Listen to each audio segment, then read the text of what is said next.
कल पाकिस्तान और हिंदुस्तान के बीच में चल रहे युद्ध को विराम दे दिया गया। सीज फायर का अनाउंसमेंट किया गया। हालांकि सीज फायर के बाद कुछ ही घंटों के बाद जम्मू कश्मीर में और अलग अलग जगहों पर पाकिस्तान की तरफ से सीज फायर का उल्लंघन किया गया, जिसके बाद ये तमाम बातें सामने निकल कर आने लगी कि पाकिस्तान की सरकार कुछ और कह रही है और पाकिस्तान की सेना तो कुछ और ही करने में लगी हुई है।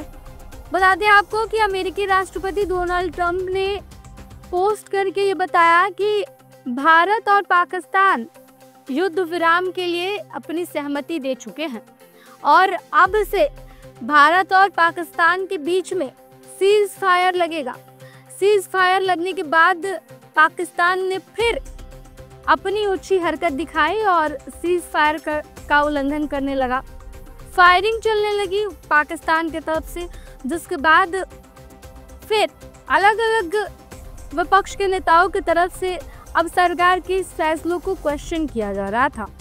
सरकार के इस फैसले को लेकर के लगातार कई लोग प्रधानमंत्री नरेंद्र मोदी को कह रहे थे कि उन्हें जब ये फैसला लेना था तभी शुरुआत में ही सोच समझ कर लेना चाहिए था। विपक्ष की तरफ से कहा जा रहा था कि हर कोई इंदिरा गांधी नहीं बन सकता है, इंदिरा गांधी बनने के लिए हिम्मत चाहिए होता है, इंदिरा गांधी जैसा कोई नहीं बन पाएगा। ऐसे ही इंदिरा गांधी को आयरन लेडी नहीं कहा जाता था। वो अपने फैसले पर इतना अटल रहती थी कि चाहे अमेरिका हो या फिर कोई भी देश हो, कुछ भी कह ले, इंदिरा गांधी जो फैसला करती थी भारत के लिए वो उस पर अटल रहती थी। इसके अलावा अटल बिहारी वाजपेयी को लेकर के भी लोग कह रहे थे कि हर कोई अटल नहीं बन सकता है। अटल बिहारी वाजपेयी अपने फैसले पर अटल रहने वाले प्रधानमंत्री थे। बता दें आपको कि सीज फायर लगने के बाद भी जब पाकिस्तान ने सीज फायर का उल्लंघन किया, उसके बाद से लोगों की मांग तेज हो गई कि अब प्रधानमंत्री अमेरिका की बात न सुने और खुलकर सेना को छूट दे कि वो इन तमाम चीजों का बदला ले। फिलहाल इसको लेकर के विपक्ष को अब बीजेपी जवाब दे रही है। इस फैसले के बाद जब कांग्रेस की तरफ से सवाल उठाया जा रहा है, बाकी पार्टियों की तरफ से सवाल उठाया जा रहा है, तो अब बीजेपी खुलकर इसमें कांग्रेस को जवाब देने में लगी हुई है। बीजेपी ये कह रही है कि प्रधानमंत्री ने जो फैसला लिया है वो बिल्कुल सही है, सोच समझ करके लिया गया है और आगे किसी भी तरीके की आतंकवादी हरकत को भारत बर्दाश्त नहीं करेगा और पाकिस्तान को सबक सिखा के रहेगा। हमने ऑपरेशन सिंदूर सक्सेसफुली कर दिया है और अब उसे पता है पाकिस्तान डरा हुआ है, डरकर पाकिस्तान ने अपने कदम पीछे खींचे हैं और इस वजह से हमें भी सीज फायर लागू करना पड़ा।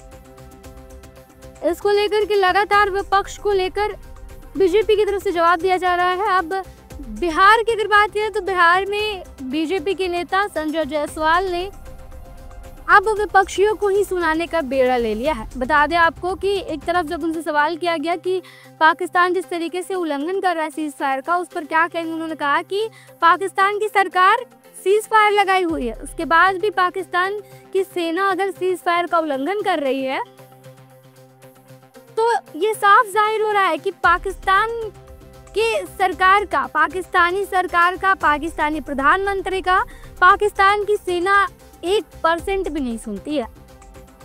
अगर सुनती तो वो उनके फैसले का पालन करती, लेकिन अगर वो नहीं करेंगे तो इधर से जवाब भी दिया जाएगा और जवाबी कार्रवाई हमारे सेना करेंगे।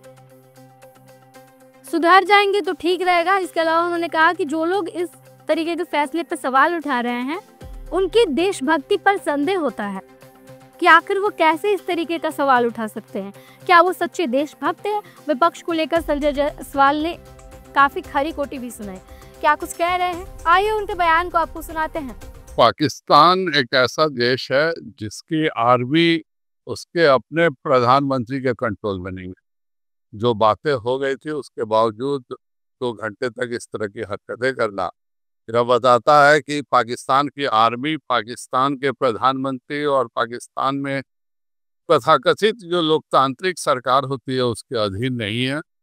उम्मीद करें कि सद्बुद्धि आए और अब सब कुछ ठीक रहे। बिहार के ये बहुत दुखद है और आज उनको हम लोग सब नमन करते हैं। जो घटनाएं घटी है उसको लेकर के एक पूरी साजिश रच करके यह किया गया।